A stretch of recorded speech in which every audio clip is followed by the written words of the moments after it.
Objet, SCP-610. Classe, Keter. Description.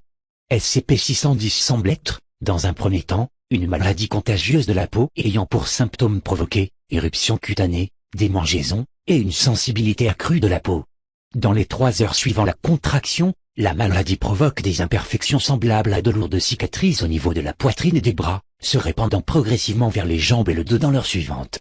La victime est ainsi complètement consumée en 5 heures. Une exposition à des températures élevées diminue considérablement le temps de la propagation.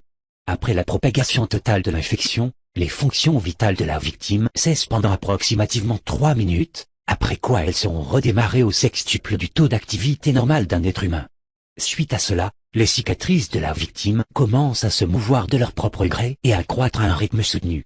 Les caractéristiques typiques de l'homme commencent à disparaître à partir de ce stade de l'infection, et l'évolution de cette mutation semble être en grande partie due au hasard. Les sujets observés à ce stade ont été mentionnés avec 3 membres ou plus, tels que d'autres bras ou jambes.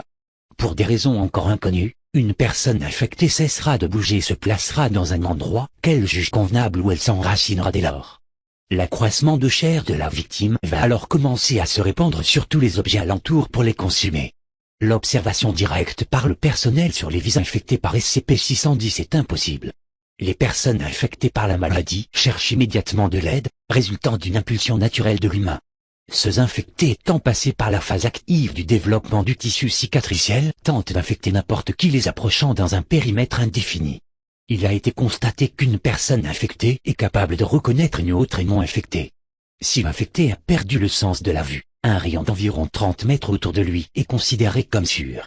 Procédure de confinement spéciale.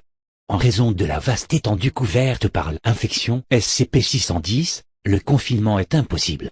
L'isolement de la zone s'est avéré bien plus efficace et le gouvernement russe a permis la mise en place d'un périmètre de sécurité afin de garder les gens hors de ces zones, sous prétexte d'opérations militaires. Voilà, c'est tout pour aujourd'hui, j'espère que la vidéo vous a plu. Laissez des commentaires et abonnez-vous si vous le souhaitez. Je ne vais pas vous tuer. Du moins, pas rapidement.